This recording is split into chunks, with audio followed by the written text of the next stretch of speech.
welcome. Today in front of me Realme GT Neo 2 and I'll show you how to install iPhone keyboard on this device.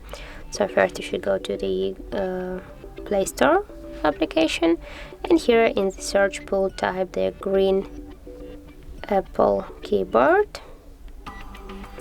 Now we have to get this application, so tap to install and wait a few seconds. Now just open the app.